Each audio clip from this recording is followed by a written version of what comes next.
Assalamualaikum warahmatullahi wabarakatuh. Sahabat sekalian, hari ini kita akan membahas sebuah video dari Dr. Sugeng Sugiharto yang berjudul Kiai Imad vs Kiai John Stakuf, mana yang lebih sayang umat. Video ini menimbulkan cukup banyak kontroversi, karena selain memuat klaim yang sulit diverifikasi secara ilmiah, juga terdapat gaya penyampaian yang sarkastik dan tidak pantas ditujukan kepada seorang tokoh agama. Dalam video ini, saya tidak ingin menyerang pribadi siapapun. Kita akan bahas dengan kepala dingin, secara ilmiah, logis, dan beradab.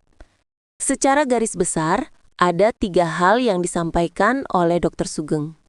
Pertama, membandingkan 2 tokoh NU, Kiai Imad dan Gus Yahya, yang dalam videonya disebut John Stakuf. Kedua, kritik terhadap PBNU yang dianggap tidak lagi membela kepentingan umat. Ketiga, klaim tentang DNA keturunan Nabi Muhammad SAW yang disebut membuktikan keturunan Raja Abdullah dari Yordania. Sayangnya, ketiga poin tersebut disampaikan tanpa dasar metodologis yang kuat. Mari kita bahas satu persatu secara ilmiah dan tenang. Kesalahan dalam klaim genetik DNA keturunan Nabi. Dr. Sugeng menyebut bahwa Raja Abdullah II dari Yordania telah membuktikan melalui tes DNA bahwa beliau adalah keturunan langsung Nabi Muhammad SAW dan bahkan diakui dunia internasional.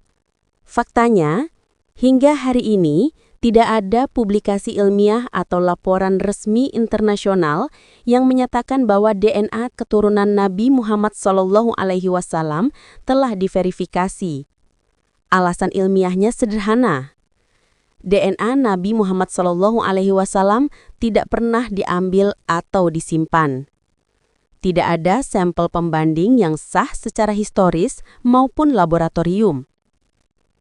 Klaim nasab hanya bisa ditelusuri melalui genealogi historis, silsilah keluarga, bukan DNA karena data genetika Nabi tidak pernah ada. Maka, klaim bahwa hasil DNA membuktikan keturunan Nabi adalah tidak ilmiah, tidak dapat diverifikasi, dan melanggar prinsip dasar biologi molekuler. 2. Penyalahgunaan istilah filogenetik dan divergensi. Dr. Sugeng menggunakan istilah seperti divergensi 6.500 tahun dan filogenetik Bani Ibrahim. Namun, istilah ini tidak relevan untuk konteks manusia modern dalam rentang waktu yang ia sebut.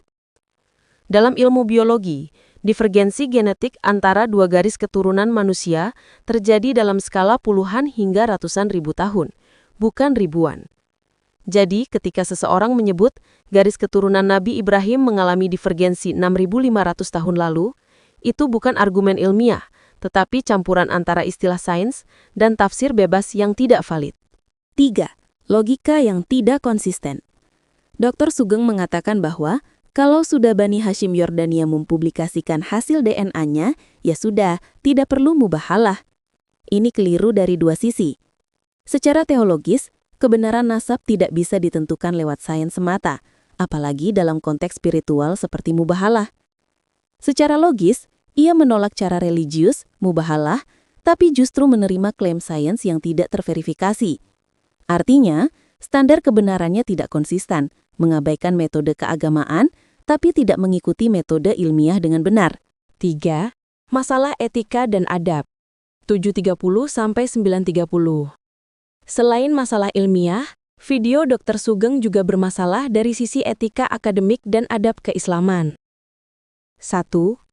Penggunaan nama sarkastik John Stakuf untuk Gus Yahya Khalil Stakuf adalah bentuk pelecehan verbal.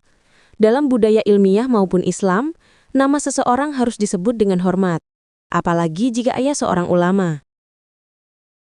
2. Kritik yang baik harus disertai data, bukan cemoohan. Kata-kata seperti goblok jangan tanya dalil dijadikan bahan untuk menyerang pribadi padahal bisa jadi konteks aslinya berbeda. 3. Seorang yang bergelar akademik tinggi seharusnya menjadi teladan dalam menyampaikan kritik secara santun dan proporsional, bukan dengan bahasa yang memecah umat. Dari semua itu, Kita belajar 3 hal penting. 1. Ilmiah bukan berarti kasar. Orang berilmu justru dituntut lebih bijak, karena kebenaran tidak akan diterima jika disampaikan dengan ego dan penghinaan. 2. Etika lebih tinggi dari intelektualitas. Rasulullah SAW diutus bukan untuk memenangkan perdebatan, tapi menyempurnakan akhlak. 3. Perbedaan di tubuh umat Islam seharusnya menjadi sumber hikmah, bukan alat untuk menjatuhkan sesama. Gus Yahya, Kiai Imad, PBNU, dan semua ulama, semuanya bagian dari umat yang sedang berjuang dengan caranya masing-masing. Mari kita kembalikan tradisi berpikir kritis, tapi tetap santun dan beradab.